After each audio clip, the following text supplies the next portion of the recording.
Hello everyone, this is Inspired Classes and we are going to solve some maths question today.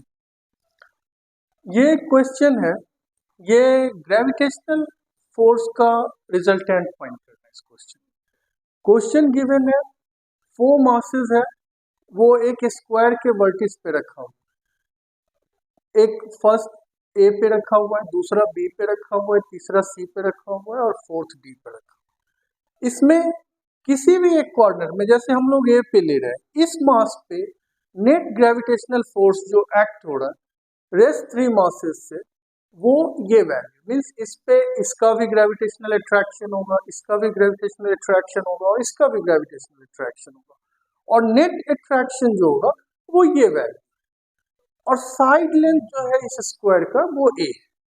तो हम लोग को find करना है कि ए का value in terms of L. अब इसको सॉल्व करते हैं। ये वैसे तो इजी क्वेश्चन है, लेकिन इसमें ये जो वैल्यू है ये थोड़ा डिफरेंट वैल्यू कर दिया, जिसके चलते क्वेश्चन थोड़ा सा टफ हो गया ऑप्शन को मैच करने। वैसे क्वेश्चन नॉर्मली इजी है, वेक्टर एडिशन करना है आपको। तो अब यहाँ पे करते हैं, force over mass at point A by mass at B. इस मास पे हम लोग इस मास से जो फोर्स एक्ट हो रहा है वो फाइंड करें, gm² बाय a²। ठीक है, अब इस पे ये मास भी फोर्स अप्लाई कर रहा है अट्रैक्शन का, तो ये हो गया mass a by mass at b, gm² by a²। अब एक थर्ड मास है, ये भी इस पे एक्ट हो रहा है, तो force over mass at point A by mass at C. इसका मास इसके ऊपर, इसका फोर्स इसके ऊपर जो है वो ये वैल्यू है।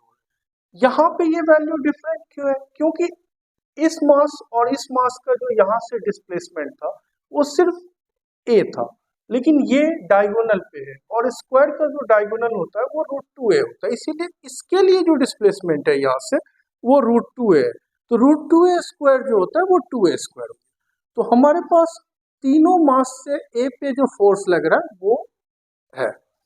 अब इस पे नेट फोर्स फाइंड करने के लिए इन 3 फोर्सेस का वेक्टर एडिशन करेंगे। तो net force over mass at A by rest 3 masses, तो इन 3 फोर्सेस का वेक्टर एडिशन हमको करना। तो ये ये फोर्स है और ये भी फोर्स है। Force of mass B, mass at B over mass at A, इसका फोर्स जो होगा,